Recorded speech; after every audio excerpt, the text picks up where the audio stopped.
شروع اللہ کے نام سے جو بڑا مہربان اور نہایت رحم والا ہے۔ الف لام میم۔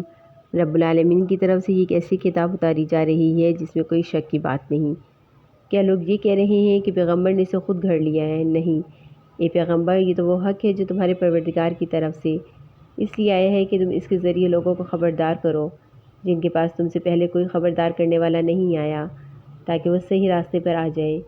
اللہ وہ ہے جس نے آسمان اور زمین کو اور ان کے درمیان ساری چیزوں کو 6 دن میں پیدا کیا، پھر اس نے عرش پر استوا فرمایا۔ اس کے سوا نہ تمہارا کوئی رکھوالا ہے نہ کوئی سفارشی۔ کیا پھر بھی تم کسی نصیحت پہ دھیان نہیں دیتے؟ وہ آسمان سے لے کر زمین تک ہر کام کا انتظام خود کرتا ہے، پھر وہ کام ایک ایسے دن میں اس کے پاس اوپر پہنچ جاتا ہے جس کی مقدار تمہاری گنتی کے حساب سے 1000 سال ہوتی ہے۔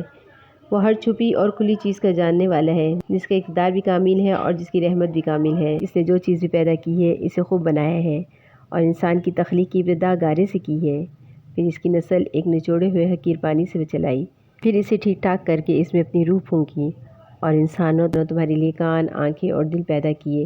تم اللہ کا شکر تھوڑا ہی کرتے ہو۔ اور یہ لوگ کہتے ہیں کہ جب ہم زمین میں رل کر کھو جائیں گے تو کیا اس وقت ہم کسی نئے جنم میں پیدا ہوں گے؟ بات دراصل یہ ہے کہ یہ لوگ اپنے پروردگار سے جا ملنے کا انکار کرتے ہیں۔ کہہ دو کہ تمہیں موت کا وہ فرشتہ پورا وصول کر لے گا جو تم پر مقرر کیا گیا ہے، پھر تمہیں واپس تمہارے پروردگار کے پاس لے جایا جائے گا۔ اور کاش تم وہ منظر دیکھو جب یہ مجرم لوگ اپنے رب کے سامنے سر جھکائے ہوئے کھڑے ہوں گے، کہہ رہے ہوں گے کہ ہمارے پروردگار، ہماری آنکھیں اور ہمارے کان کھول دے، اس لیے ہمیں دنیا میں دوبارہ بھیج دیجیے تاکہ ہم نیک عمل کریں، ہمیں اچھی طرح یقین آ جائے۔ اور اگر ہم چاہتے تو ہر شخص کو پہلے ہی اس کی ہدایت دے دیتے، لیکن وہ بات جو میری طرف سے کہی گئی تھی طے ہو چکی ہے۔ میں جہنم کو جنات اور انسانوں سب سے ضرور بھر دوں گا۔ اب جہنم کا مزہ چکھو کیونکہ تم نے اپنے اس دن کا سامنا کرنے کو بھلا ڈالا تھا۔ ہم نے بھی تمہیں بھلا دیا تھا، جو کچھ تم کرتے رہے ہو اس کے بدلے اب ہمیشہ کے لیے عذاب کا مزہ چکھتے رہو۔ ہماری آیتوں پر تو وہ لوگ ایمان لاتے ہیں جب انہیں ان آیتوں کے ذریعے نصیحت کی جاتی ہے تو وہ سجدے میں گر پڑتے ہیں اور اپنے پروردگار کی حمد کے ساتھ اس کی تسبیح کرتے ہیں، اور وہ تکبر نہیں کرتے، اور ان کے پہلو رات کے وقت اپنے بستروں سے جدا ہوتے ہیں، اپنے پروردگار کو ڈر اور امید کے ملے جلے جذبات کے ساتھ پکارتے رہتے ہیں، اور ہم نے ان کو جو رزق دیے ہے وہ اس میں سے نیکی کے کاموں میں خرچ کرتے رہتے ہیں۔ چنانچہ کسی متنفس کو کچھ پتہ نہیں کہ ایسے لوگوں کے لیے آنکھوں کی ٹھنڈک کا کیا سامان ان کے اعمال کے بدلے میں چھپا رکھا ہے۔ بھلا بتاؤ، جو شخص مومن ہو کیا وہ اس شخص کے برابر ہو جائے گا جو فاسق ہے؟ ظاہر ہے کہ وہ برابر نہیں ہو سکتے۔ چنانچہ جو لوگ ایمان لائے ہیں اور انہوں نے نیک عمل کیے ہیں، ان کے لیے مستقل قیام کے باغات ہیں جو ان کو پہلی مہمانی ہی کے طور پر دے دیے جائیں گے، ان اعمال کے صلے میں جو وہ کیا کرتے تھے۔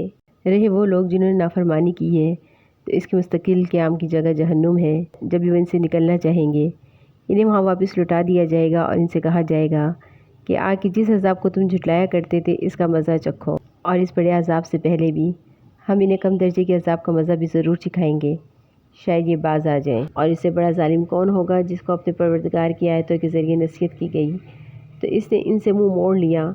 ہم یقیناً ایسے مجرموں سے بدلہ لے کر رہیں گے، اور حقیقت یہ ہے کہ ہم نے موسیٰ کو کتاب دی تھی، لہٰذا اے پیغمبر تم اس کے ملنے کے بارے میں کسی شک میں نہ رہو، اور ہم نے اس کتاب کو بنو اسرائیل کے لیے ہدایت بنا دیا تھا، اور ہم نے ان میں سے کچھ لوگوں کو جب انہوں نے صبر کیا ایسے پیشوا بنا دیا ہمارے حکم سے لوگوں کی رہنمائی کرتے تھے اور وہ ہماری آیتوں پر یقین رکھتے تھے۔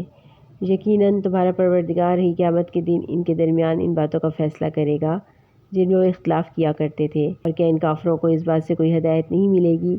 اس سے پہلے کتنی قوموں کو ہم ہلاک کر چکے ہیں جن کے گھروں میں یہ خود چلتے پھرتے ہیں۔ یقیناً اس میں ان لوگوں کے لیے بڑی نشانیاں ہیں، تو کیا یہ لوگ سنتے نہیں ہیں؟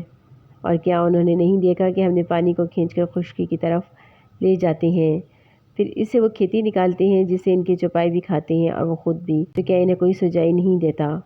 اور وہ یہ کہتے ہیں کہ اگر سچے ہو تو یہ فیصلہ کب ہوگا؟ کہہ دو جس دن فیصلہ ہوگا اس دن کافروں کو ان کا ایمان لانا کچھ فائدہ نہیں دے گا اور نہ انہیں کوئی مہلت دی جائے گی۔